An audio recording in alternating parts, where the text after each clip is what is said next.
Salam dan bahagia. Berjumpa bersama saya, Sumarni Patan, calon guru penggerak angkatan 10 dari SMP Negeri 3 Awan Rantekarua Satap, Kabupaten Toraja Utara. Melalui video ini, saya akan memaparkan aksi nyata saya pada modul 1.4 tentang budaya positif. Berikut adalah diseminasi budaya positif yang saya lakukan kepada rekan guru di SMP Negeri 3 Awan Rantekarua Satap. Selamat menyaksikan. Pada hari ini kita akan diskusikan materi dari Ibu Mami. Saya akan memberikan kesempatan kepada Ibu Mami untuk memberikan diseminasi budaya positif untuk materi hari ini. Kepada Ibu diberikan kesempatan.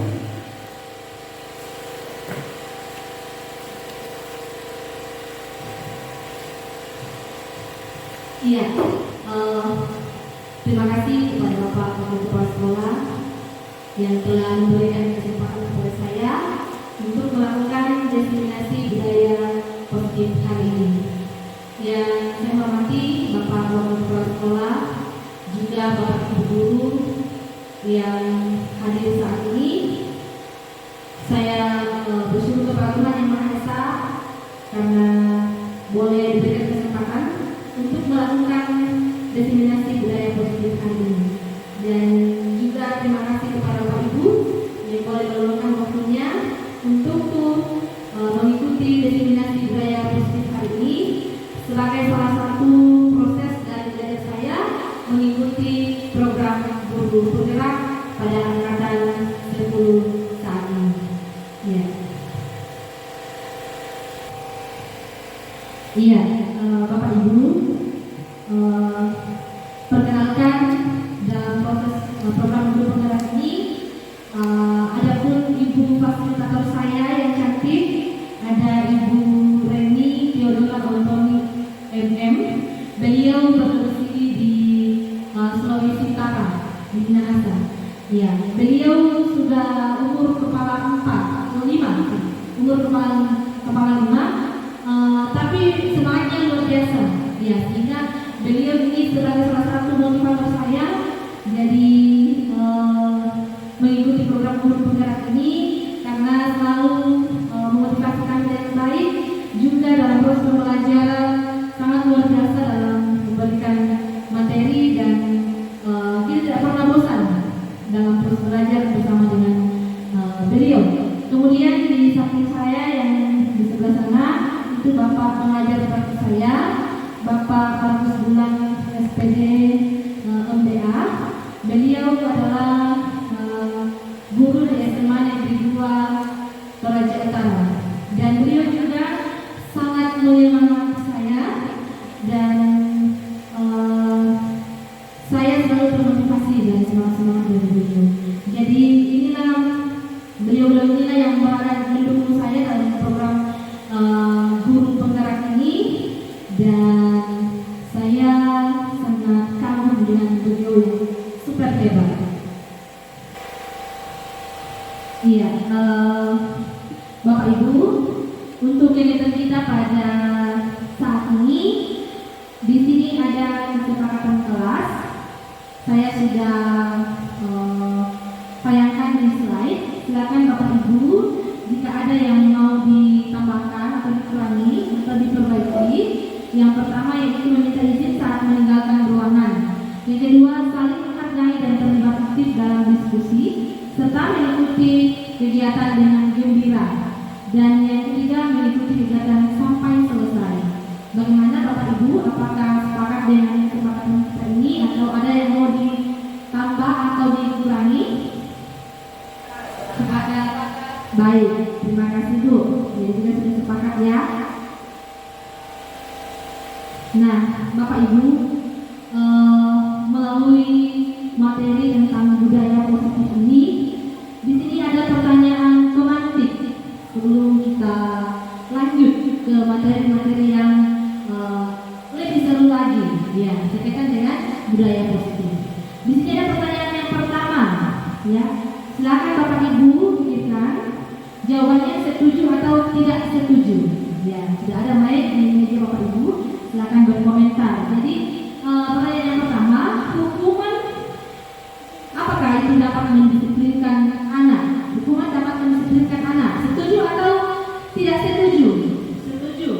Iya, terima kasih Ibu. Ya, jawaban dari Ibu Sulfiani hanya setuju. Ya, kemudian yang kedua, pemberian dukungan dengan hal positif seperti membaca atau membersihkan halaman sekolah dapat meningkatkan disiplin anak. Setuju atau tidak setuju? Setuju. Oke, terima kasih Bu. Jawabannya setuju. Kemudian atau ada jawabannya yang lain? Oke, sama. Ya. Iya, rupanya semua setuju. Kemudian yang ketiga, memberi penghargaan dapat meningkatkan motivasi belajar anak. Setuju atau tidak setuju? Setuju. Setuju. Oke, rupanya semuanya sepakat itu setuju. Ya, baiklah Bapak Ibu.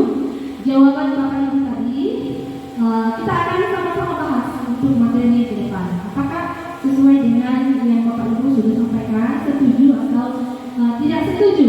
Iya. Nah, dalam modul 4 yang saya pelajari itu terdapat 6 materi. Ya, modulnya sangat panjang ya. Ada perubahan paradigma belajar, disiplin positif, motivasi perilaku manusia, yaitu hukuman, penghargaan dan restitusi, kemudian kebutuhan dasar manusia, 5 posisi kontrol, dan keyakinan kelas serta segitiga restitusi. Nah, kita akan melihat dulu filosofi Ki Hajar Dewantara. Ya, ini adalah Bapak Pendidikan ya, disebut Bapak Pendidikan. Di sini ada filosofi Bapak Ki Hajar Dewantara bahwa tujuan pendidikan adalah menuntut segala kodrat yang ada pada anak agar mereka mencapai keselamatan dan kebahagiaan setinggi-tingginya. Ya, individu maupun masyarakat. Jadi tugas kita sebagai guru di sini adalah menuntun anak, ya, menuntun anak sesuai dengan kodrat Allah dan samanya. Nah, bagaimana menuntun anak agar anak itu selamat dan bahagia? Nah,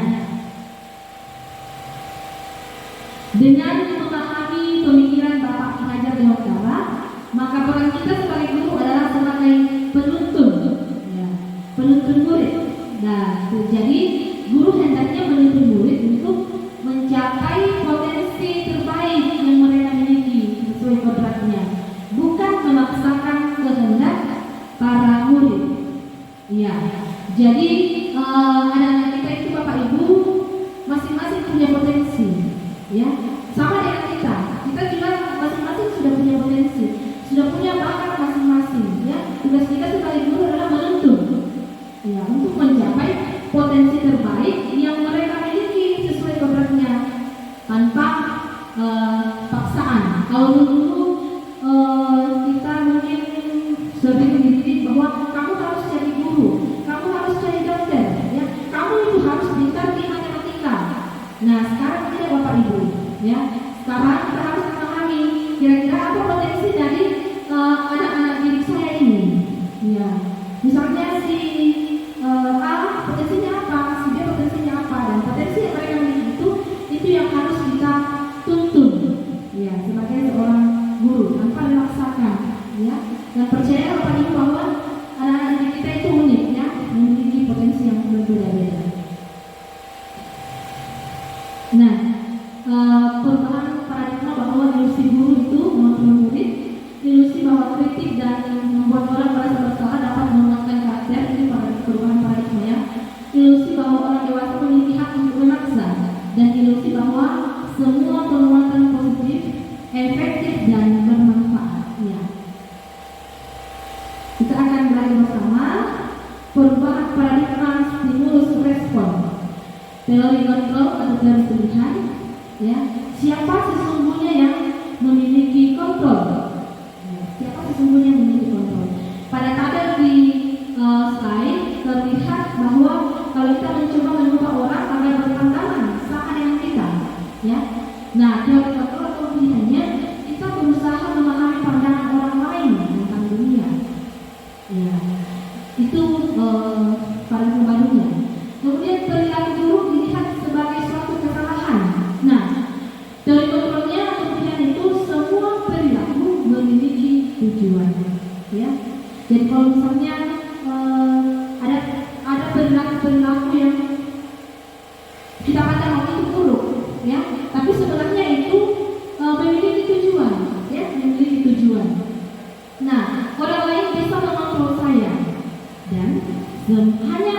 yang bisa mengontrol diri Anda.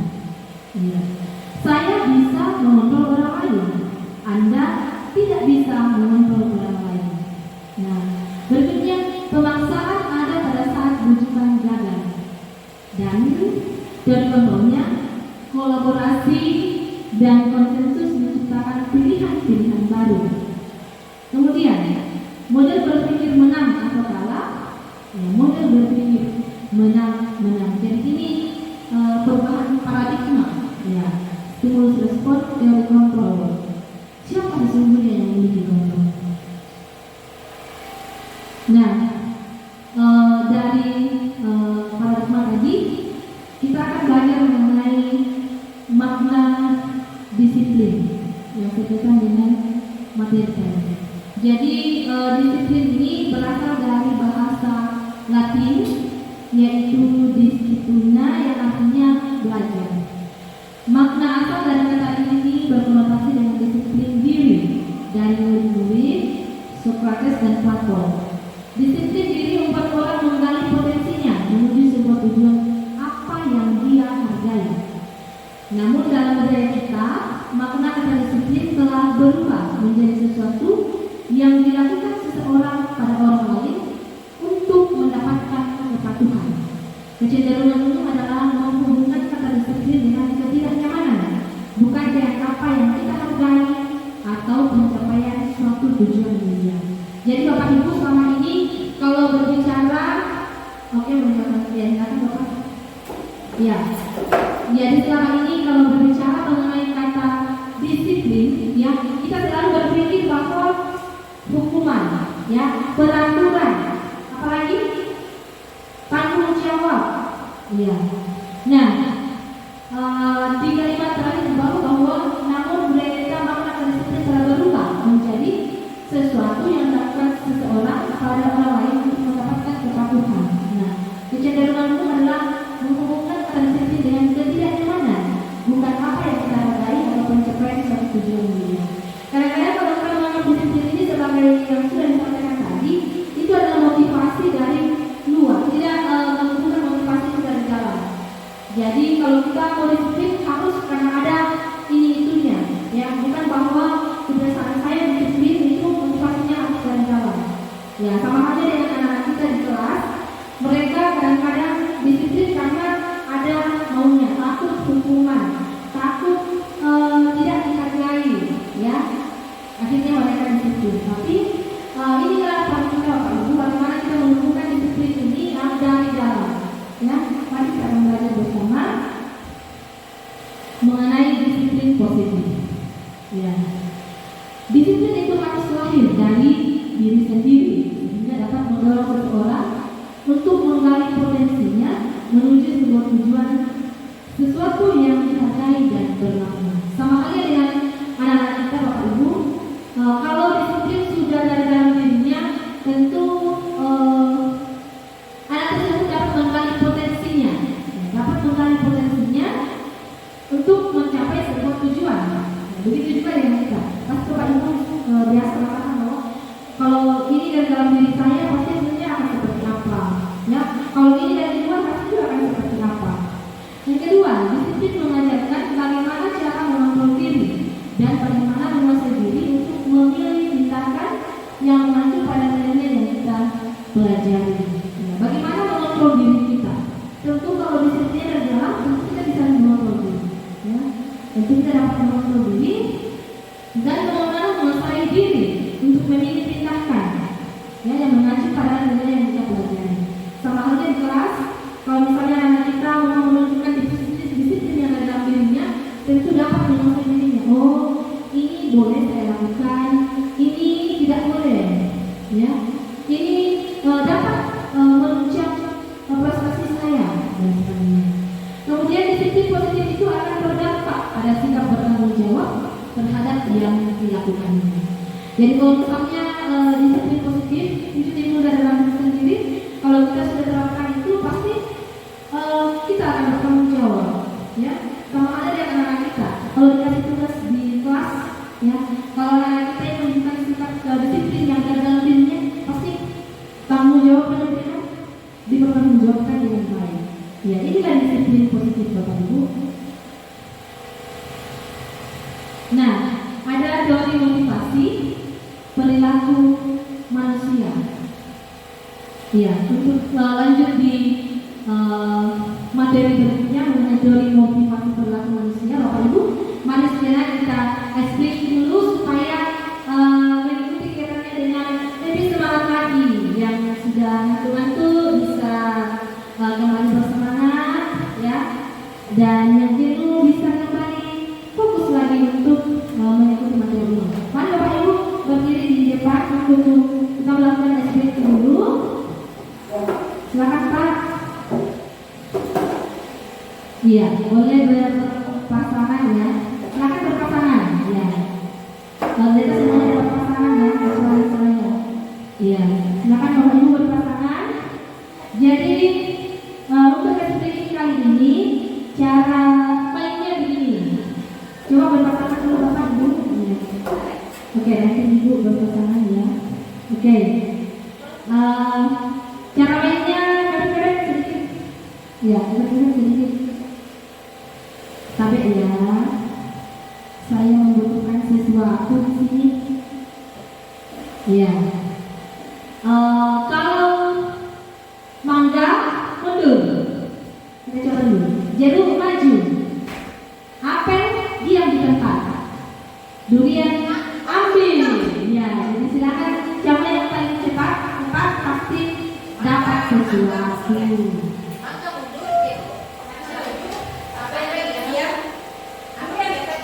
Durian ambil. Ya, jadi bisa saja nanti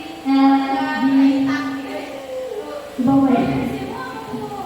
Oke, jadi oke, boleh.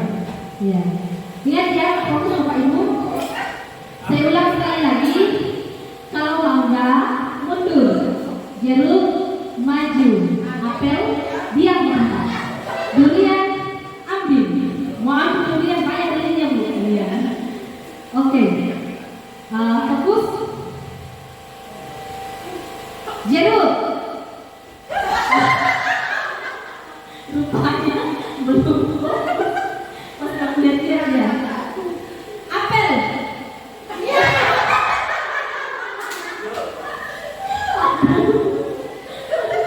Bapak Ibu pun mau apel. Karena apa dibilang apa? Jeruk. Mangga. Jeruk. Mangga. Apel. Belum ada yang durian ya. Durian.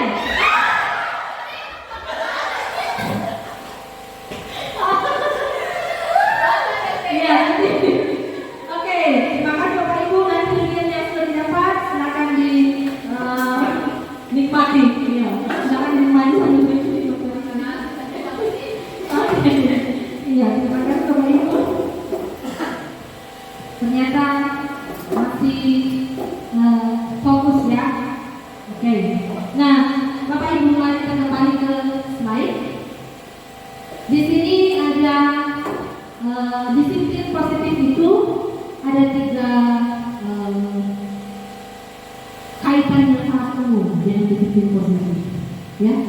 Yang pertama menghukum. Nah, itu memberikan hukuman fisik atau verbal. Nah. Yang kedua penghargaan atau memberi hadiah atau pujian. Yang ketiga restitusi, memperbaiki kesalahan.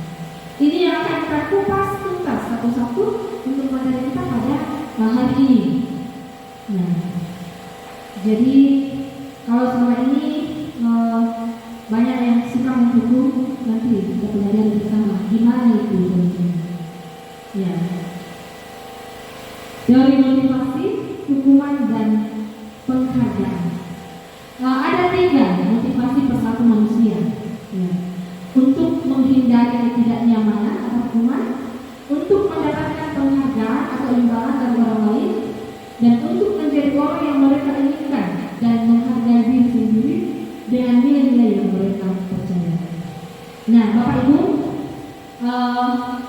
dalam budaya positif ini, poin pertama dan kedua itu motivasi dari luar.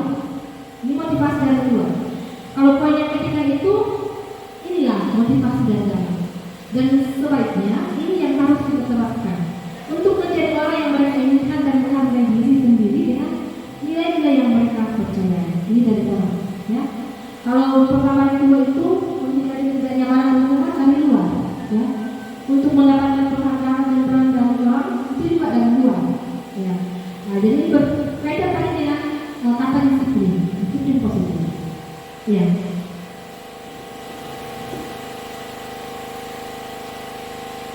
Iya, nah ini Bapak Ibu, dari motivasi perilaku manusia, ya. Untuk menghindari ketidaknyamanan itu dari luar, ya, mendapatkan imbalan, ya. Apa yang akan terjadi bila saya tidak melakukannya? Ini motivasi dari luar, untuk menghindari ketidaknyamanan dari luar. Jadi kadang-kadang kalau di kelas anak berpikir, kalau saya tidak lakukan ini, apa kira-kira yang akan saya dapatkan? Ya, apa yang akan terjadi apabila saya tidak melakukannya? Ini motivasi dari iya betul sekali dari luar, ya. Untuk mendapatkan imbalan dari orang lain atau nutrisi, apa yang akan saya dapatkan apabila saya melakukannya? Kira-kira saya dapat apa ya kalau saya begini? Kira-kira saya dapat hadiah apa ya? Ini yang masih membudaya di kehidupan kita selaku warga sekolah juga bersama anak-anak kita. Ini masih sering kita dapatkan, ya. Anak-anak melakukan sesuatu karena ada maunya, bukan dari dalam dirinya, ya. Nah, untuk menghargai diri sendiri, nah ini adalah motivasi internal seperti yang sudah disampaikan tadi. Saya akan menjadi orang yang seperti apa bila saya melakukannya. Jadi kalau misalnya saya rajin membersihkan, kalau motivasi dari luar, saya rajin membersihkan supaya nanti Bapak Ibu guru dan saya terus dikasih hadiah. Tapi kalau misalnya motivasi dari dalam, saya rajin membersihkan karena supaya lingkungan saya bersih, saya nyaman di dalamnya. Ya, jadi itu menghargai diri sendiri. Inilah motivasi dari dalam. Ya. Selanjutnya dihukum oleh penghargaan, ya. Hukuman dan penghargaan ini mudah-mudahan ke depan sudah perlahan-lahan boleh tidak dilakukan lagi, ya. Bahwa penghargaan berlaku sama dengan hukuman. Ini motivasi dari luar. Dalam arti meminta atau memujuk seseorang melakukan sesuatu untuk memenuhi suatu tujuan tertentu dari orang yang meminta atau memujuk dengan dorongan eksternal, dan akan ada faktor ketergantungan. Beberapa dampak dari pemberian penghargaan itu menurut Al-Fikor dalam bukunya pada tahun 1993, ya. Nah, pengaruh jangka pendek dan jangka panjang. Penghargaan menghukum, penghargaan mengurangi ketepatan, penghargaan tidak efektif, dan penghargaan merusak hubungan. Nah, mari kita bahas satu-satu Bapak Ibu. Jadi hukuman dan penghargaan ini ada pengaruhnya jangka pendek dan jangka panjang. Apabila anak terbiasa dihukum, terbiasa dapat penghargaan, itu akan mendorong dirinya semakin termotivasi dari luar, ya. Penghargaan menghukum, penghargaan mengurangi ketepatan. Kalau tidak dikasih hadiah, dia tidak akan bertanggung jawab sepenuhnya. Kalau tidak dikasih hadiah, tidak tepat melaksanakan tugasnya. Kemudian penghargaan tidak efektif. Kenapa dikatakan penghargaan tidak efektif? Kita kembali ke posisi yang kedua tadi, bahwa itu adalah motivasi dari luar. Kemudian penghargaan merusak hubungan. Kenapa penghargaan merusak hubungan? Misalnya Bapak Ibu, di sini dikasih saya peringkat 1, lalu saya dikasih hadiah.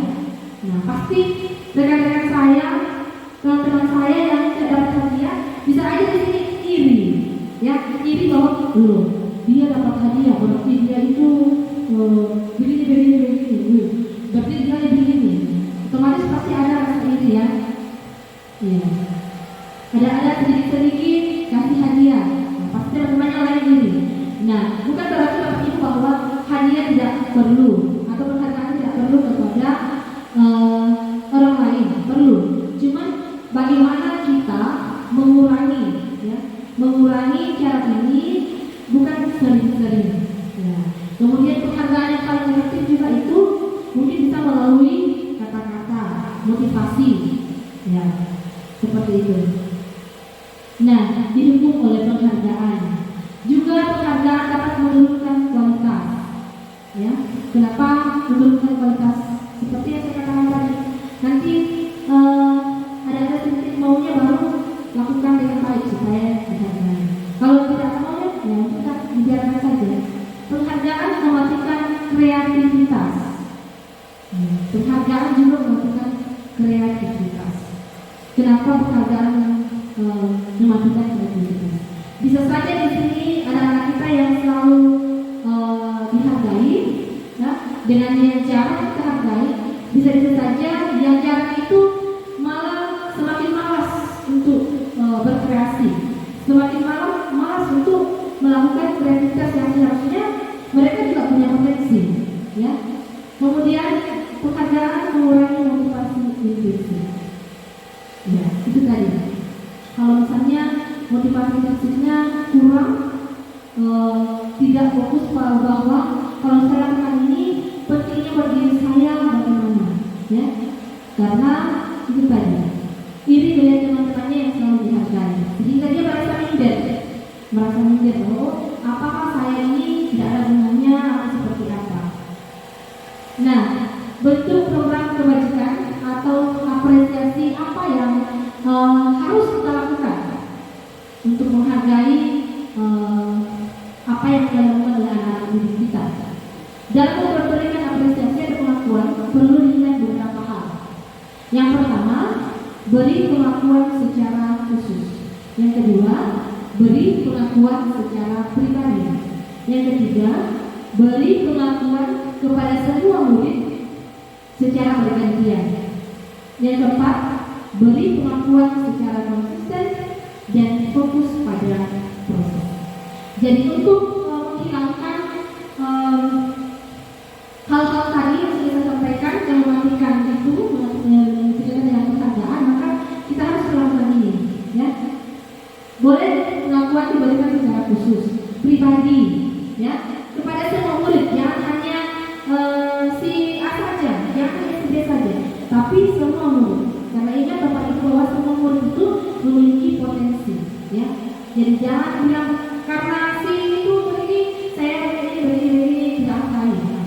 Jadi perlakuan harus merata kepada semua murid. Dan percaya Bapak Ibu bahwa semua murid pasti ada saja potensi mereka, ada saja di mana mereka harus diberikan pengakuan bahwa kamu bisa, ya. Kemudian beri pengakuan secara konsisten dan fokus pada proses yang kita lalui. Nah, ini ada contoh Bapak Ibu. Contoh pengakuan apresiasi kebajikan. Silakan Bapak Ibu perhatikan di pembuka, kalau pembuka, kemudian nilai kebajikannya dan situasi. Ya, misalnya kemarin saya perhatikan, ya. Misalnya ini si A kemarin saya perhatikan, rasa empatimu besar sekali, ya. Misalnya pada saat menolong murid yang baru di kelas. Jadi bukan hanya dalam hal belajar, misalnya dalam belajar matematika, wah kamu hebat dapat pecahkan ini 5 kali 5. Bukan hanya itu, tapi dari semua proses yang kita lakukan di sekolah, kita apa yang anak-anak lakukan, ya. Saya menghargai, misalnya di kebajikannya kepedulianmu, ya.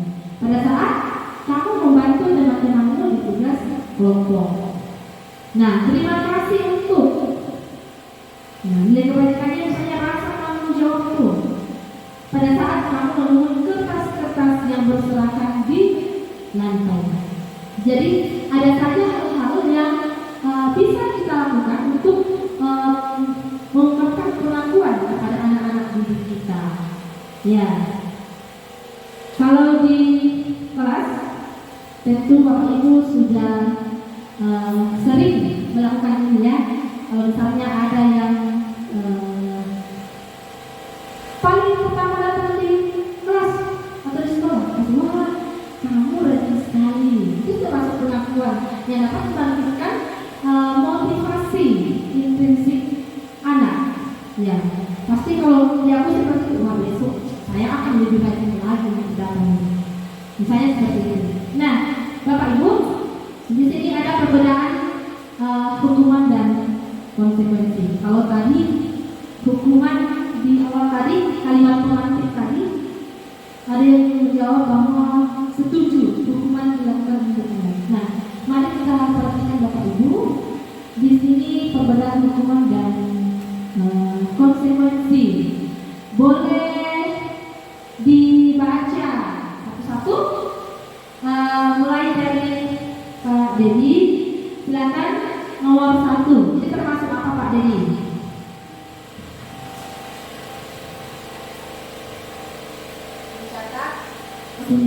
Ya, wajahnya saja dicatat dalam 100 kali dalam kalimat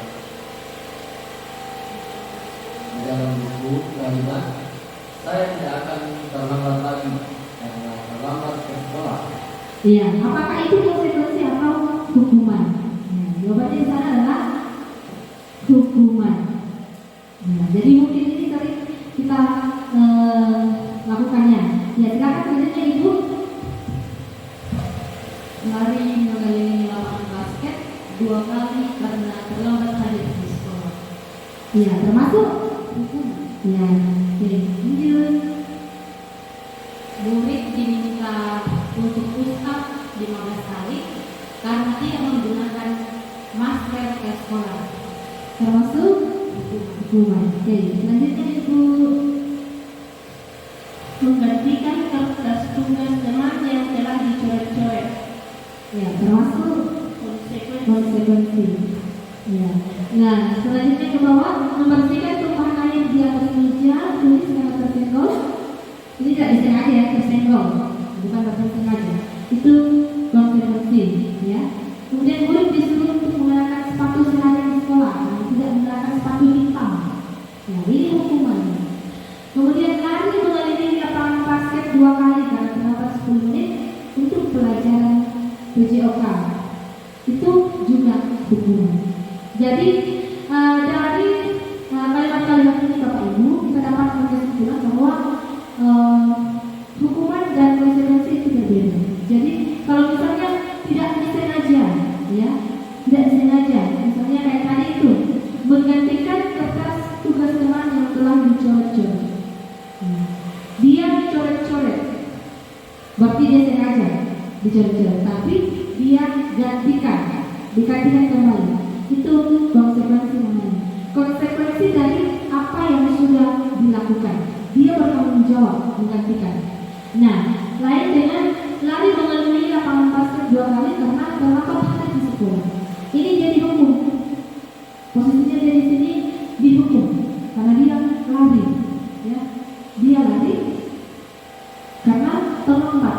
Itu hukuman yang diberikan.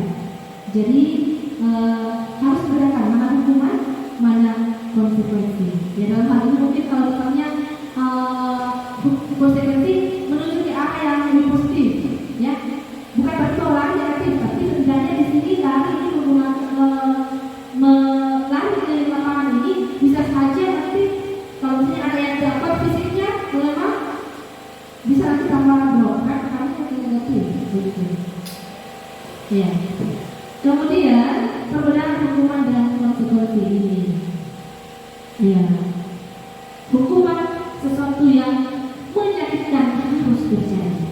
Itu hukuman. Kalau konsekuensi sesuatu harus terjadi. Kemudian membuat anak sakit fisik maupun hati. Ya, sakit hati untuk jangka waktu lama. Ini kalau konsekuensi membuat anak merasa tidak nyaman dalam jangka waktu pendek. Seperti tadi ya, kalau tadi yang lari di lapangan itu membuat anak sakit fisik bisa saja ya, harus sakit hati, aduh disuruh lari dan mungkin dalam jangka dia akan ingat terus, beberapa saya terlambat disuruh lari begini-begini sampai semua untukku, ya itu akan sakitnya lama ya. Nah, kalau misalnya membuat anak tidak nyaman dalam jangka waktu pendek, kayak tadi mengganti kertas yang sering coret-coret, itu adalah dia akan merasa tidak nyaman dalam waktu itu. Saya harus ganti. Nah, tapi setelah itu pasti rasa tidak nyamannya akan berlalu saat itu, ya. Kemudian anak membenci kedisiplinan. Nah, kalau konsekuensi anak menghargai kedisiplinan.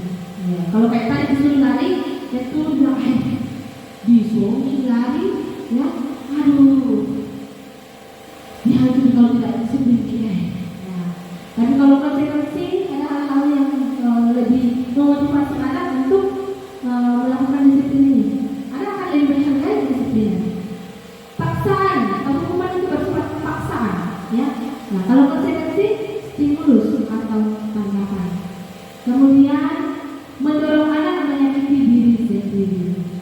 Ini yang bahaya ini, ya. Hukuman mendorong anak menyakiti diri sendiri. Nah, kalau konsekuensi mendorong anak akan mudah menyelesaikan diri. Misalnya, mungkin sering ya kita lakukan, ya. Anak-anak tidak bawa alat kebersihan, ya. Lalu dimarah-marah, ya. Kita marah-marahin. Kalau pulang kembali ambil, nah, dengan jarak yang agak jauh, ya. Kalau jauh rumahnya merasa tersakiti, bisa aja melukai diri, apalagi kalau jauh rumahnya. Tapi kalau misalnya kita mendorong anak menyelesaikan dirinya, ya mungkin saling pinjam antara teman yang bawa gitu. Kemudian konsep diri yang buruk itu hukuman, dan konsekuensi itu konsep diri yang baik. Hukuman anak belajar untuk menyembunyikan kesalahan, karena takutnya dihukum, anak menyembunyikan kesalahannya. Nanti kalau kita bilang ini, nanti kita dimarah lagi sama dia. Ya, kalau konsekuensi anak belajar untuk mematuhi benar-benar. Ya. Kemudian merasa bersalah, dipermalukan, merasa tidak dihargai. Ya. Anak-anak kalau dihukum kadang begitu, ya. Aduh, kalau sekali saya tadi dihukum sama guru, merasa tidak dihargai. Nah, kalau konsekuensi kehilangan hak, dibuat tidak nyaman, dihasilkan hanya untuk sementara. Ya, ini ada kalimat sesuatu yang menyatakan harus terjadi restitusi merupakan pilihan. Ini kita akan pelajari bentuknya dalam restitusi, ya. Nah, apa itu restitusi? Ya.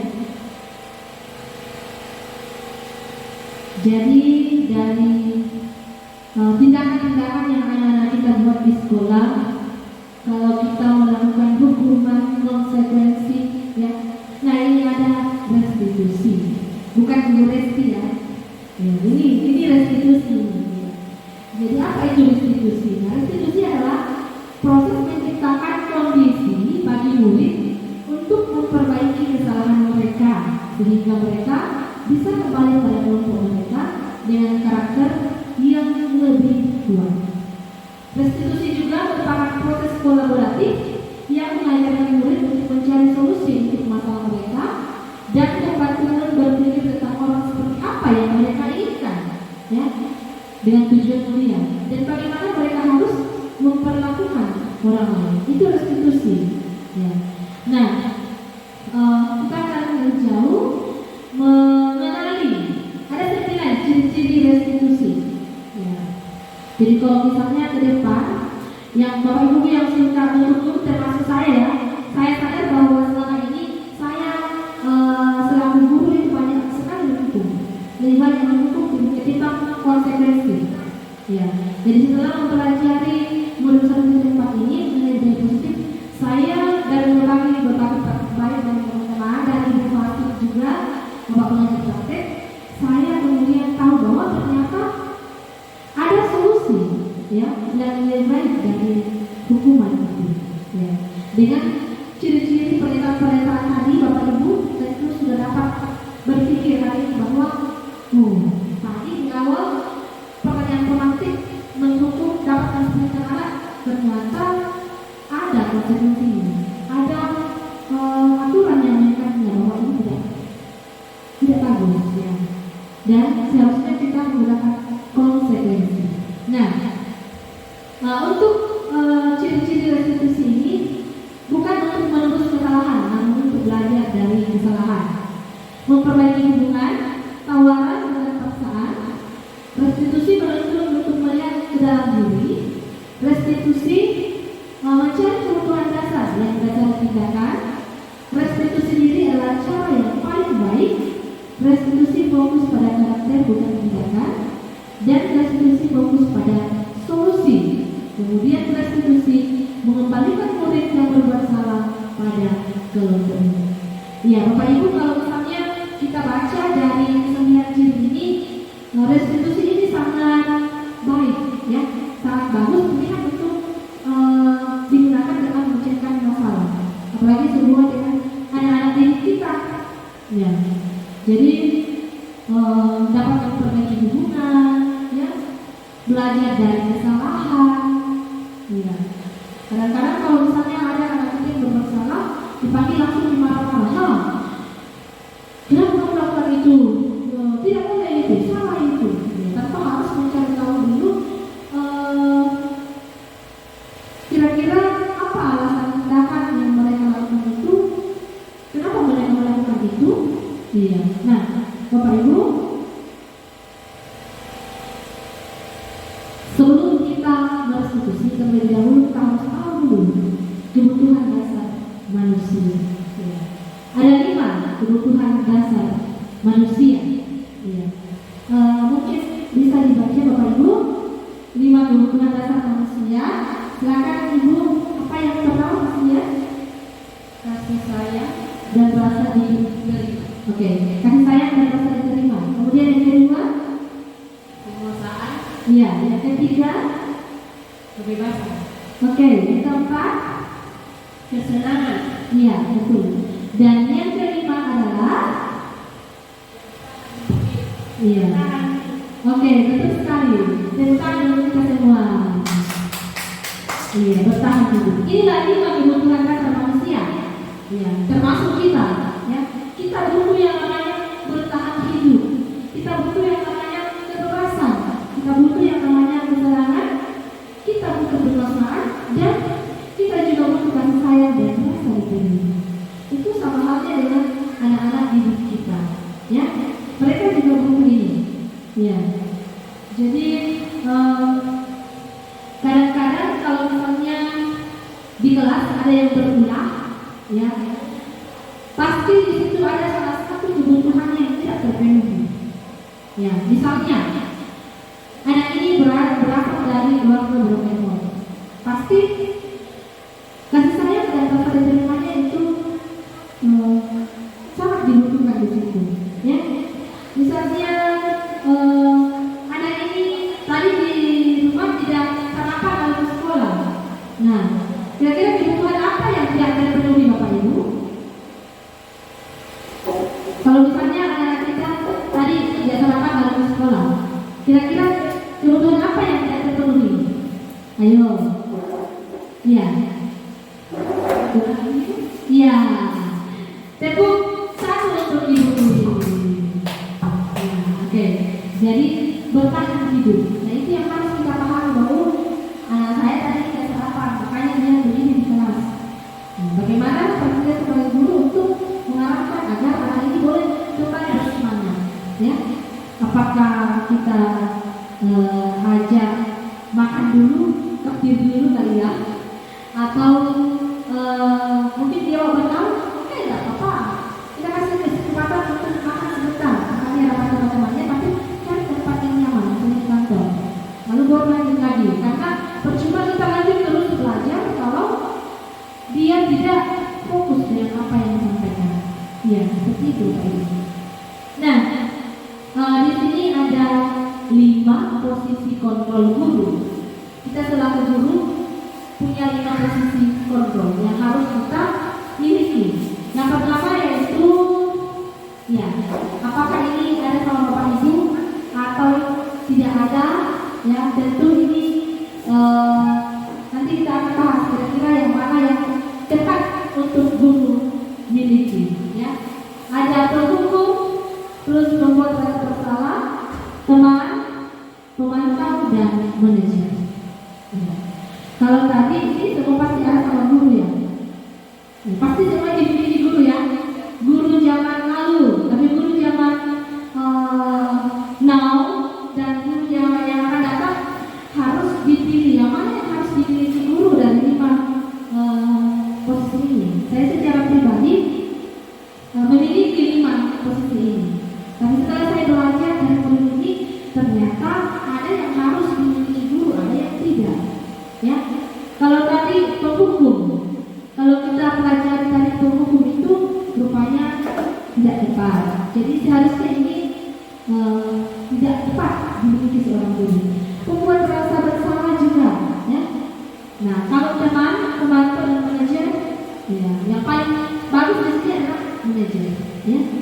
mari kita lihat kira-kira apa saja ciri-ciri dari kelima posisi kontrol guru ini.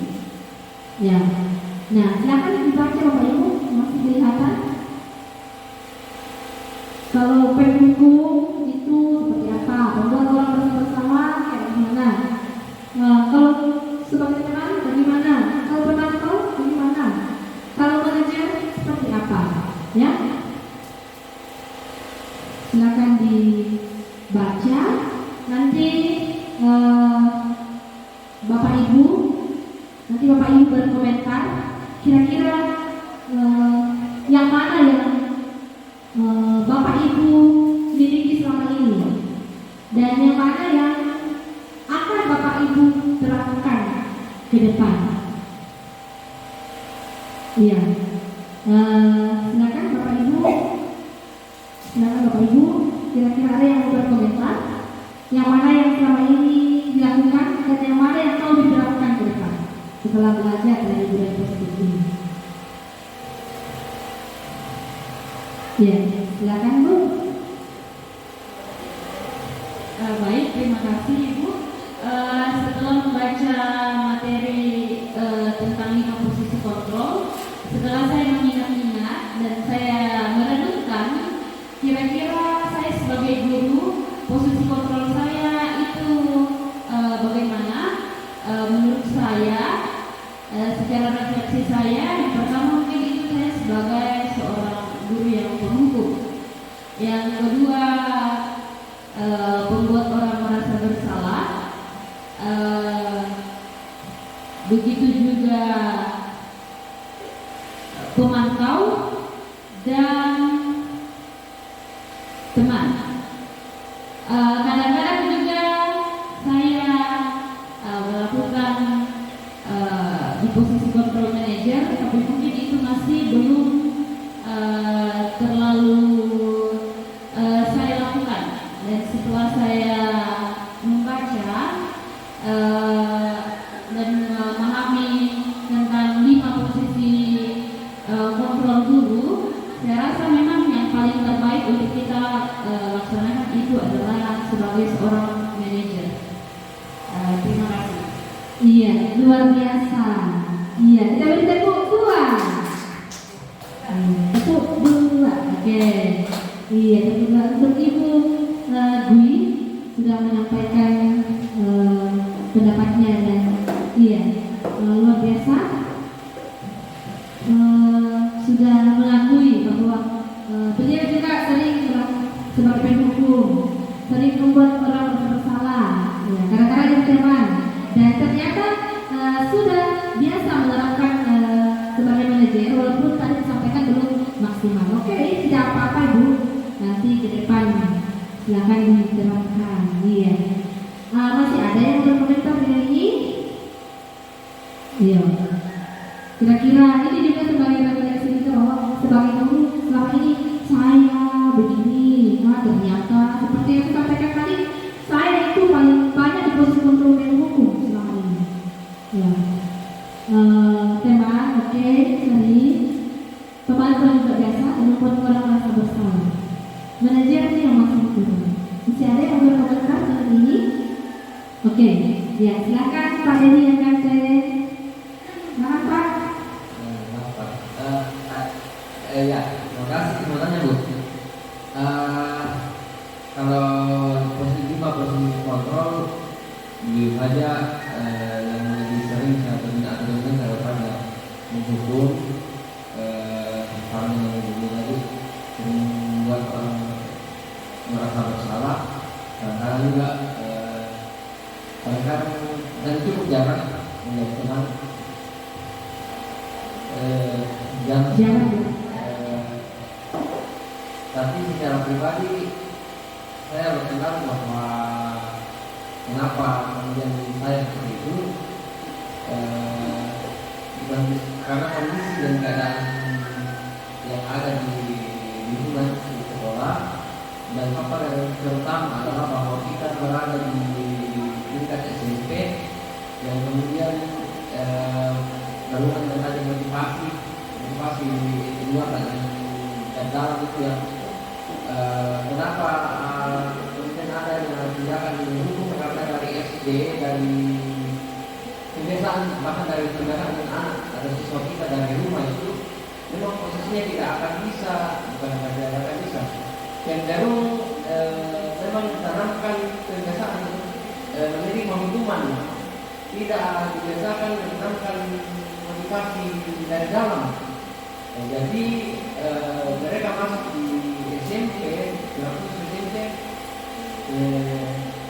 akan sangat sulit, mungkin bisa tapi sulit ketika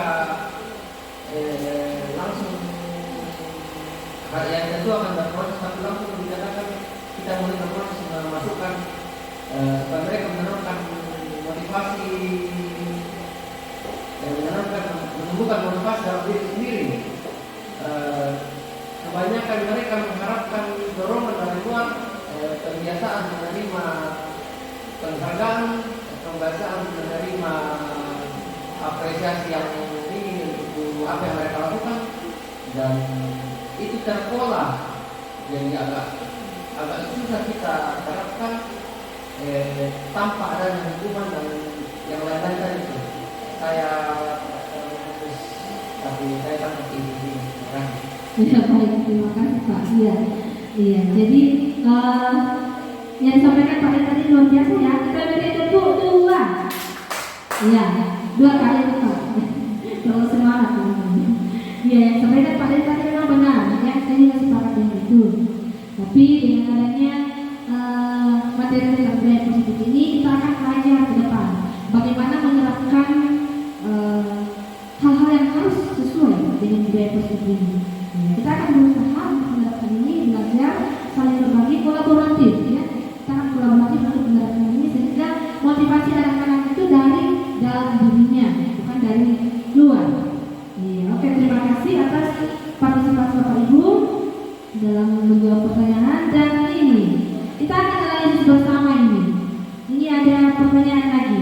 Ya, saya kecewa sekali dengan kamu tidak pernah benar melakukannya. Nah, kira-kira siapa yang mengatakan 5 posisi kontrol tersebut? Ya, pertama, saya kecewa sekali dengan kamu. Kira-kira siapa yang mengatakan 5 posisi kontrol tadi? Ayo, Bapak Ibu. Membuat orang merasa bersalah. Ya, oke. Teman sekali, buat orang merasa bersalah. Saya kecewa sekali dengan kamu. Tentu pasti kita bersalah sekali baik karena sedikit kayak ibu-ibu kecewa. Ya. Yang kedua, kamu tidak pernah benar melakukannya. Ya, kira-kira di sini posisinya apa? Iya, oke, sekarang ibu penghukum. Iya, kamu tidak pernah benar melakukannya. Penghukum ya, karena sudah menyakiti hati ini. Ya, menyakiti hati ini tidak pernah benar. Ada yang tidak pernah benar, berarti sama sekali saya tidak benar. Ya, ayolah lakukan demi ibu atau bapak. Ya. Kira-kira apa ini? Posisinya? Iya, oke. Tadi ibu jawab. Iya, betul sekali. Kemudian, apa kamu mau mendapatkan stiker bintang hari ini? Iya, ini lagi mengenai apa ini? Manajer. Manajer. Oke. Ya, dipertimbangkan itu jawabannya Bu ya. Nanti kita lihat jawab. Kemudian, bagaimana kamu bisa menyelesaikan masalah ini? Kira-kira apa ini? Manajer.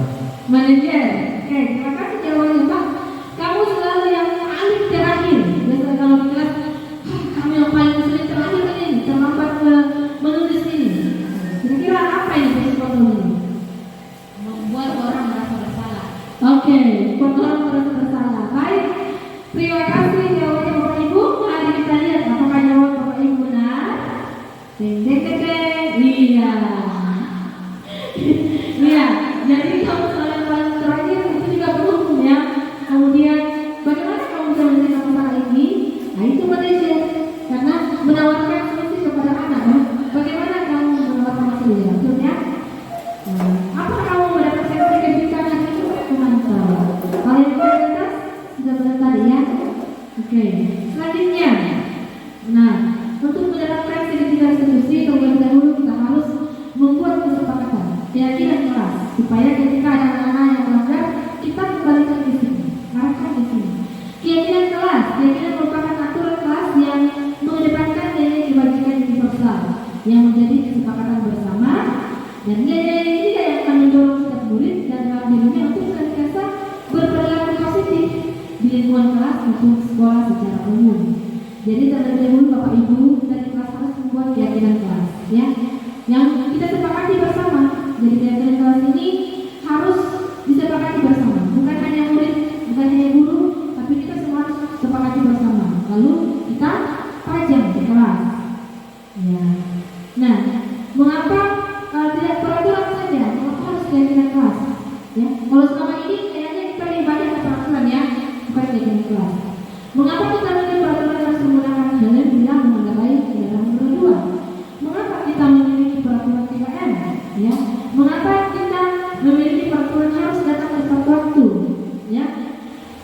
Nah, untuk mendukung motivasi intensif kembali ke nilai keyakinan, lebih menggerakkan seorang dibanding mengikuti serangkaian peraturan. Ingat Bapak Ibu, keyakinan juga akan menentukan motivasi dari dalam diri dibanding kalau peraturan.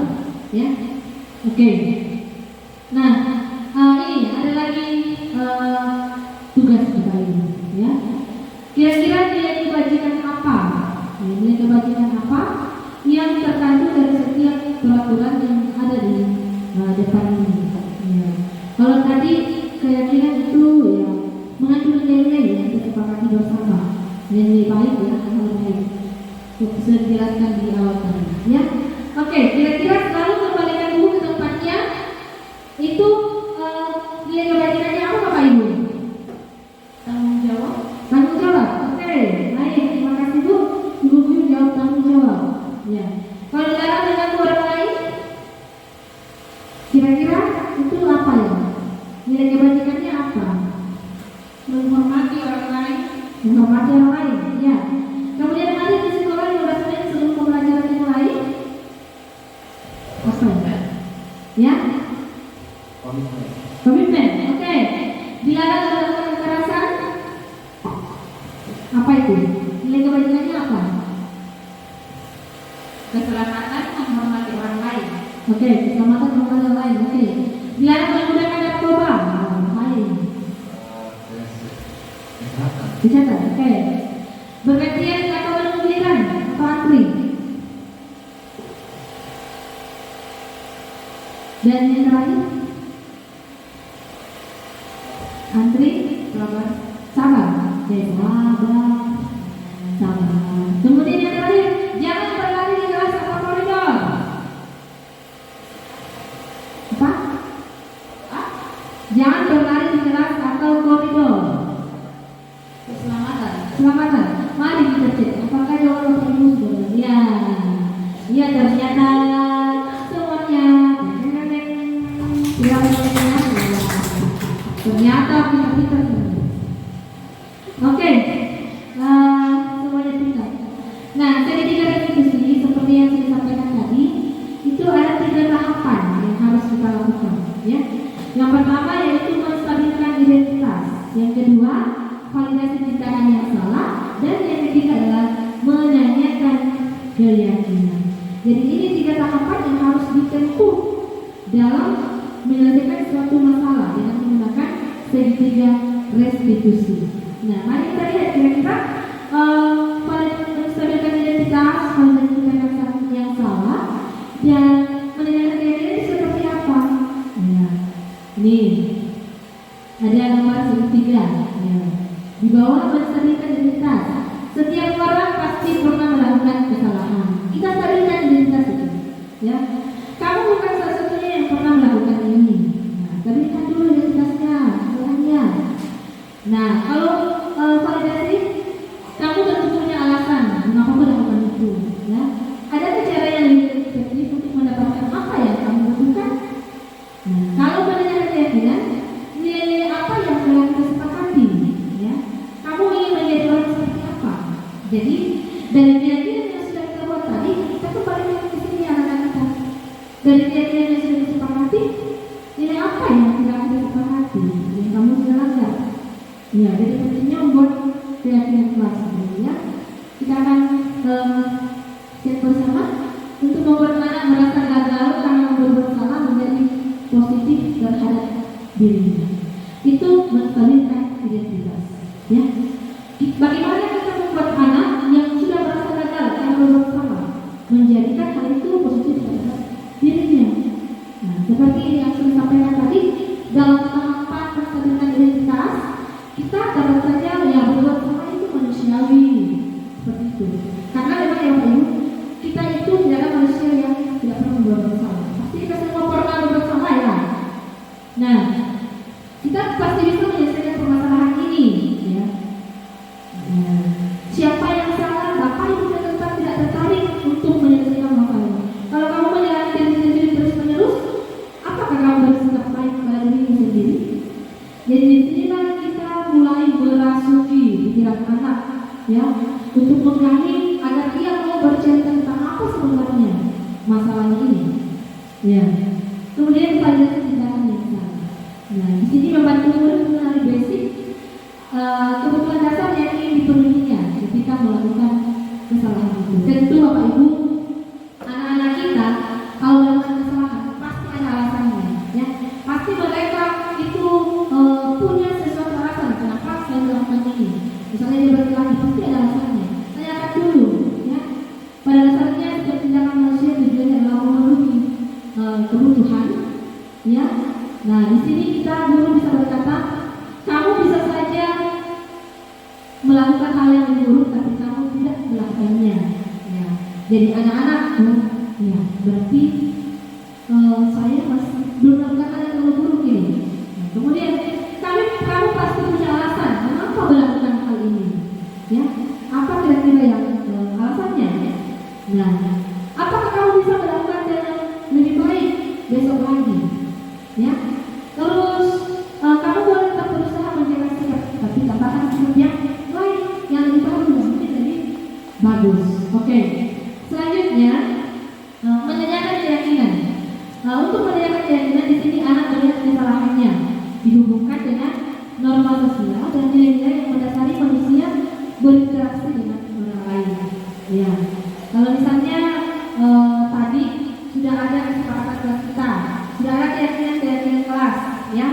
Nah, nilai apa yang kita percayai di kelas kita atau sekolah kita? Nilai universal apa yang telah kita sepakati? Ya, kelas yang ideal itu seperti apa? Kamu ini jadi anak seperti apa? Ini sudah termasuk dalam menanyakan keyakinan. Ya, apa yang kamu rasakan ketika kamu melakukan itu? Kamu mau menjadi orang yang seperti apa? Ya, sebenarnya Bapak Ibu, hal-hal ini sudah biasa diterapkan. Cuma kita belum sadar bahwa ini sedang tidak restitusi. Dan kadang-kadang juga kita belum menyadari bahwa apakah sudah sesuai dengan urutan-urutan yang sebenarnya yang sesuai dengan sedang restitusi. Jadi Bapak Ibu, melalui materi hari ini, mari belajar untuk terus bagaimana menerapkan budaya positif di sekolah kita, bagi kita untuk anak-anak kita, ya, supaya ke depan anak-anak kita terus menjadi cermin profil pelajar Pancasila, dan kita selaku guru dapat menuntun mereka dengan baik untuk mewujudkan filosofi Bapak Ki Hajar Dewantara. Nah, Bapak Ibu, dari materi hari ini silakan Bapak Ibu berefleksi hal-hal apa yang sudah Bapak Ibu dapatkan. Bagaimana perasaan Bapak Ibu ketika mengikuti materi tentang budaya positif hari ini? Ya, di sini ada kertas, silakan Bapak Ibu tuliskan, lalu nanti ditempelkan di kertas yang sudah tersedia di sana, di kertas ini. Silakan Bapak Ibu.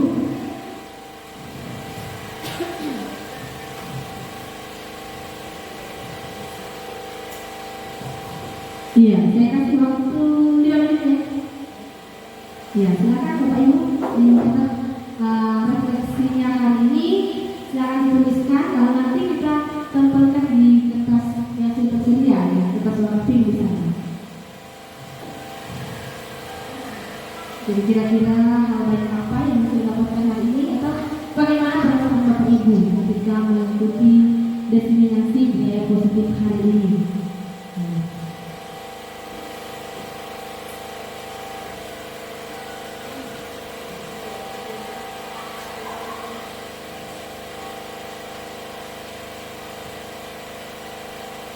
Ya, silakan berefleksi.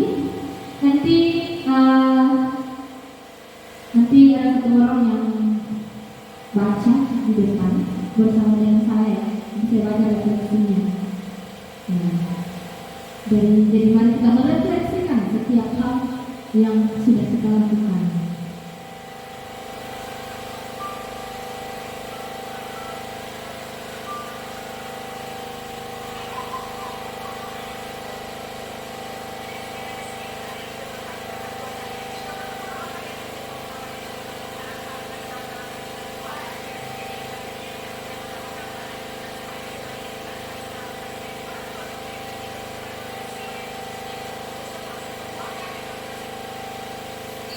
Baik, silakan ditempelkan Bapak Ibu.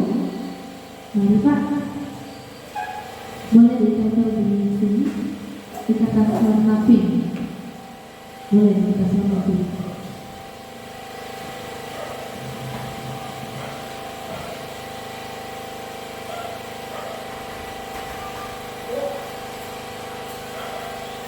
Jadi.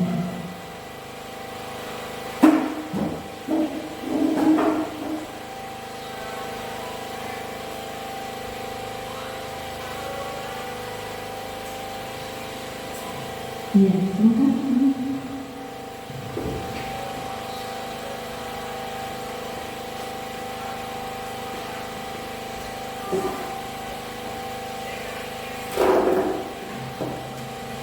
Oke,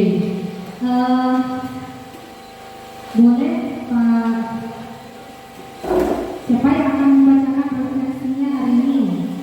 Ya, kalau semuanya bacakan, nanti waktunya nggak apa-apa. Jadi kita dibatasi oleh waktu dulu. Ya, jadi silakan Ibu Sul mungkin boleh mewakili rekan-rekan untuk membacakan refleksinya hari ini. Boleh di depan Bu.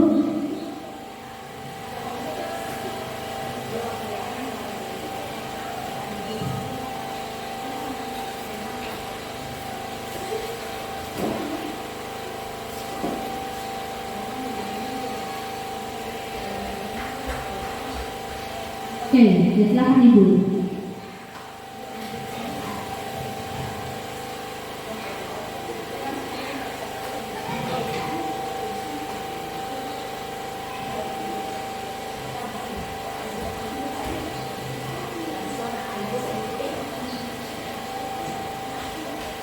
Iya, silakan Ibu. Jadi refleksi saya untuk hari ini yaitu saya merasa bahwa materi yang diberikan sangat menarik dan bagus untuk membuat saya melakukan yang terbaik sebagai guru. Saya merasa bahwa apa yang saya lakukan sebelumnya sebagai guru masih kurang maksimal. Iya, terima kasih untuk hari ini Ibu. Mungkin satu orang lagi boleh Pak Wakasek dibacakan refleksinya hari ini.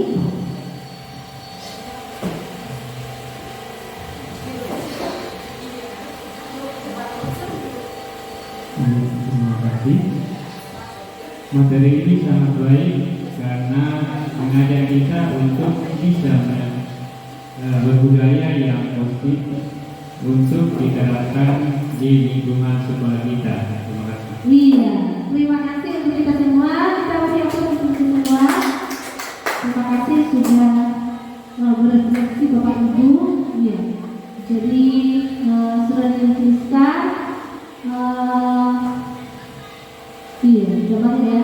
Perasaan saya dalam mengikuti proses destinasi festival ini sangat senang, ya, karena ada beberapa materi yang dapat kita ambil. Salah satunya hukuman dan disiplin siswa dan memberikan penghargaan kepada siswa itu harus dikurangi, ya, dan tidak dilakukan. Oke, semangat kakak guru. Ya, baik. Terima kasih motivasinya Bapak Ibu kepada saya. Terima kasih dan kita semua sepakat bahwa hari ini luar biasa, ya. Kalau membaca refleksi dari Bapak Ibu, saya mengucapkan terima kasih, ya, boleh mengikuti kegiatan destinasi positif ini dengan baik, ya. dengan tetap mematuhi kesepakatan kelas kita di awal. Mari Bapak Ibu kita terus menuntut anak-anak kita untuk mewujudkan anak-anak kita sesuai dengan profil pelajar Pancasila dan terus menerapkan budaya positif di sekolah kita. Terima kasih, salam dan bahagia. Saya kembalikan kepada Bapak Presiden.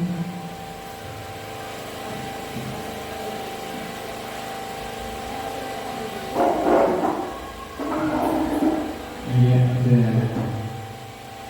terima kasih atas pemaparan materi hari ini, dan semoga apa yang disampaikan oleh pemateri atau yang disampaikan oleh Ibu Sumarni boleh kita pakai untuk kelanjutan pendidikan anak-anak kita di lingkungan sekolah kita. Yaitu saya ucapkan terima kasih.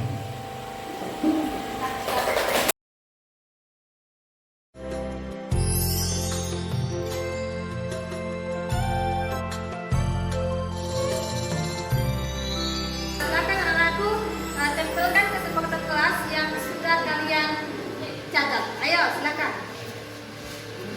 Ayo. Ya, yang sudah boleh kembali. Nanti kita baca sama-sama ya. Silakan catat ini. Ya.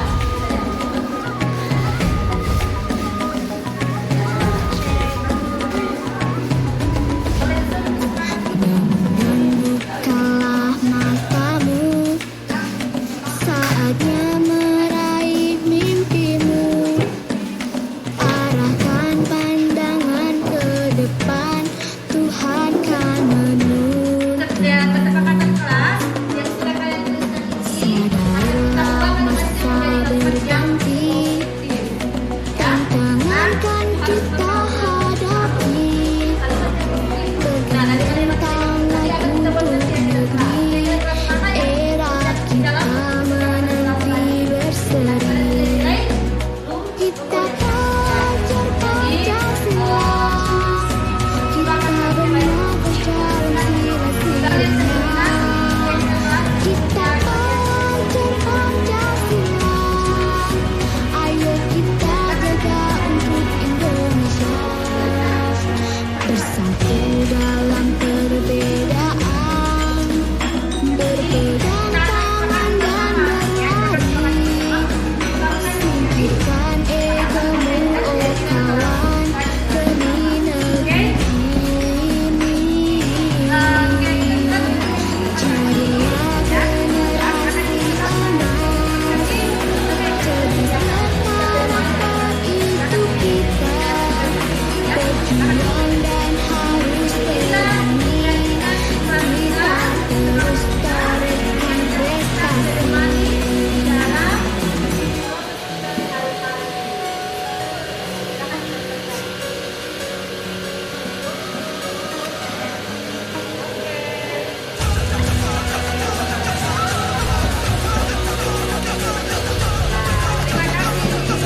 prestasi. Kita pelajar Pancasila, kita benar. Dari kelas 8 SMPN 3 Awan Rantekara Satap, perasaan saya sangat senang dan bersemangat dalam pembuatan keyakinan kelas. Karena keyakinan kelas sangat penting dilakukan untuk dapat menimbulkan rasa tanggung jawab, disiplin, menghargai orang lain, dan membuat kita lebih baik lagi. Terima kasih. Dadah.